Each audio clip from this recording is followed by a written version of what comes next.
Hi friends, welcome to New Light. In this episode I'm going to show you how I finish the second layer of the painting. And I also bought a very beautiful piece of art from Sandra Westgeest from Utrecht for my father. And I'm going to show you a little bit in my studio, the way I work and how I get my inspiration. So if you think that sounds interesting, then you should definitely check out this video.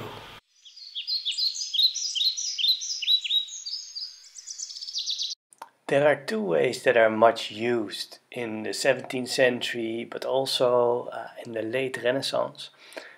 One way is to do the whole underpainting sketch setup in a warm brown, like burnt sienna or raw umber. But another way is to make the whole painting in black and white first, but then keep it very, very light. This is more the way that was used in the late Renaissance. But many painters used many different ways. And for this painting, yeah, you already saw, I use the monotone on the painting and then I glaze over it with colors. And I don't do this all the time. Sometimes I also use a warm underpainting. Rembrandt mostly used warm underpaintings.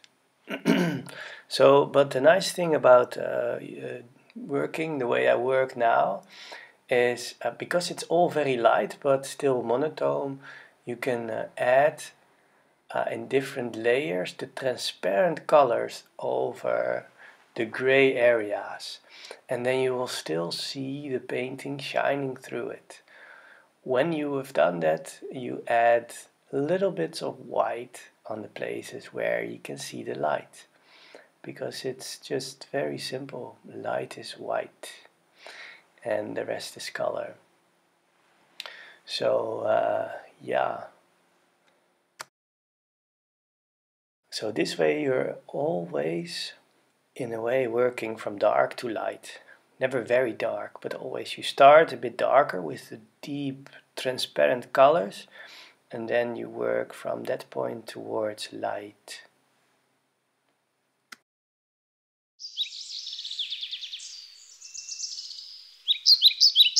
Zo'n werkplek, hè? Dit is mijn werkplek. Deze heb ik dus, ga ik dus kopen. Die heeft Sandra voor mij gemaakt. Daar ben ik heel blij mee. Ja, en dan ga ik even laten zien dat deze lijst ook nog een optie zou kunnen zijn voor je. En kom maar op met dat blikje palm, dan ga ik gauw aan de gang. Ik heb nog meer dingetjes. Dat wil ik je ook laten zien, maar voor nu. Kijk, hier zijn de palmblikjes. Dat zou kunnen. Of het worden 2 kevers. Eentje pa en de andere ook pa. Maar als je zeg maar... je kan één zo doen en die ander tegenovergestelde. Maar dat je wel allebei die paas ziet. Ja, dat kan ook. Ik zwerfafval van de straat vorm ik om tot een insect. En insecten zijn veelal opruimers van de natuur. Dus ik wil elke dag de natuur in de stad een klein beetje opruimen. En dat doen de kevers met mij. En ze vliegen weer uit om andere mensen te inspireren. Ja, ik vind ze heel mooi. En het project ben ik in 2016 begonnen, elke dag een kever. Dus als je googelt op hashtag elke dag een kever, dan kom je veel van mijn beeldmateriaal tegen. En inmiddels heb ik een galerijtje hier in huis. En werk ik elke dag aan nieuwe kevers.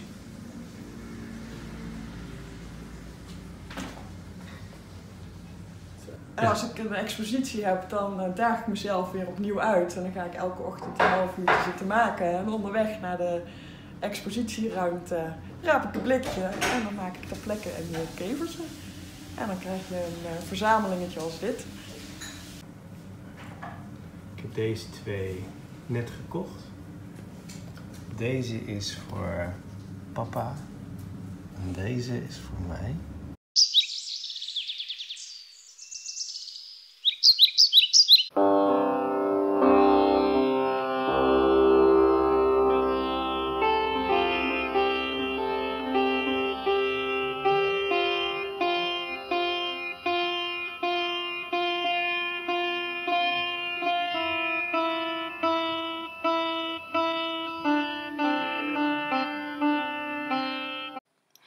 This was for me the toughest part of the painting.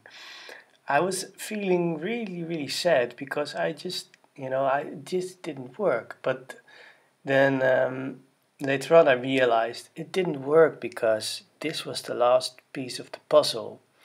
You know, if you make a whole painting, then the last part of one particular layer is mostly the most important, and here it's the face of the boy that catches the most light, but it was not in yet.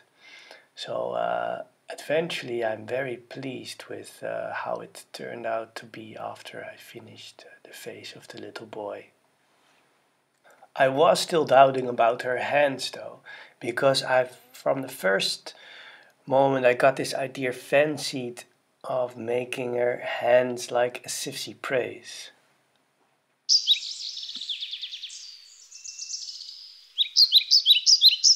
And this I saw when I came back from Sandra Westgeest. Also a work of art made out of all this trash. It's the same but much larger. Really nice how I add all these colors together of the plastic.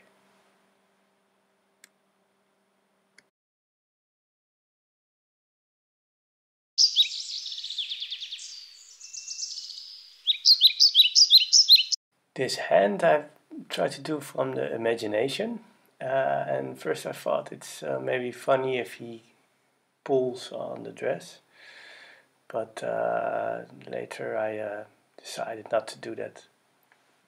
And then I thought, oh, it's also very nice to make the light a bit brighter behind her head.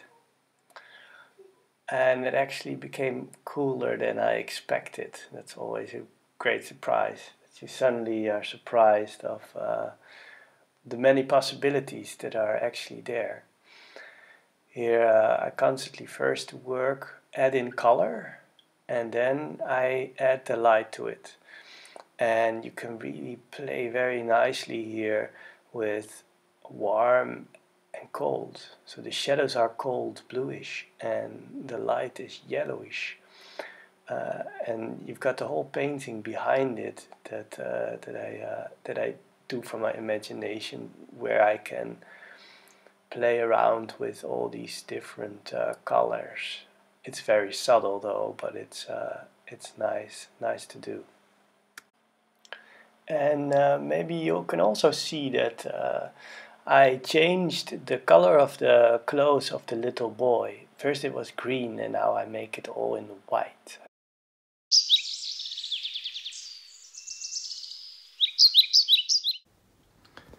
So as you can see, I changed her hands. It's just sketchy, but I'm really pleased with this. I think it's much nicer. It's a sort of a praying kind of pose. And also you see the light much more interesting now. You see the light between her hands, and that gives a much greater spectrum of light that you can use. So, but now I would love to show you guys a bit more of my way of working. So these are some pictures that I use for this painting. This is de Zaanse Schans, and this windmill is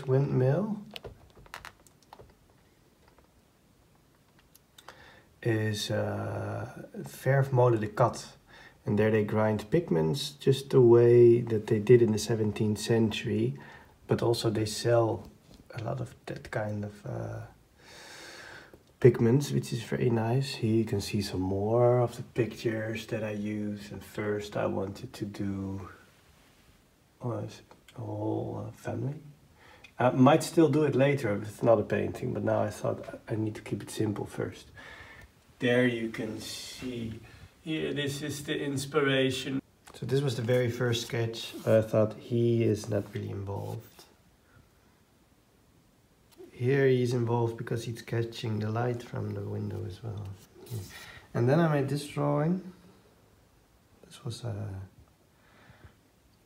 first try, but I thought it's very complicated. I might do it this way, but I'm not sure yet. I first want to make like a simple one that I'm quite sure of that succeeds. So I just only did this part. This is the inspiration for an upcoming project. This is the first drawing for this upcoming project. And here you can see more of the inspiration. A woman with a headscarf. Heavily inspired by Vermeer, of course. And this is another watercolor painting, just as a sketch. And this will be the size, 30 by 40 centimeters. And because this one is inspired by Vermeer, I like to use the Vermeer kind of size. Whereas this size is much more a Rembrandt kind of size, like for his portrait kind of paintings. It was much closer to real life. And what works as a concept very, very well in this painting is Rembrandt did everyday things, painting it in a way that it's as if it's like a religious message. And yeah, if you see the 3 windmills and the shadows above their heads, maybe you can connect some dots yourself, but I want to be for now a little bit silent about the direct meaning. As a composition, you can see that I'm a bit inspired by this one. You know, this painting is a bit bigger even, but I'm not sure how big it was, but yeah, more simplified, not the total figure. And here you can see, this is a painting I did earlier, half a year ago or something. And here you can see my inspiration for the shadows in the painting that I'm working on right now. You see, so this is similar kind of shadows. This is my door. I can stare for hours and hours to my door. Since a while I am making prints of my paintings. Not all of my paintings, but the best ones. And so you can buy one of those. They're just 30 euros each. And I can just send them if you want one. I make them in a limited edition of only 100. And I make the prints all by myself. I use my software and I have a very high quality printer. So if you would like one of these, definitely send me a personal message. But also the painting that I'm working on right now, I'm also going to make a print with a limited edition of 100. So you can already make a reservation if you want one. Also, I started to do a new season where I teach, where I have a small group of students. So if you want to have lessons in painting like the Dutch masters, I think there is one place left. So I've got place for one more student. Okay. Have a great weekend, my friends.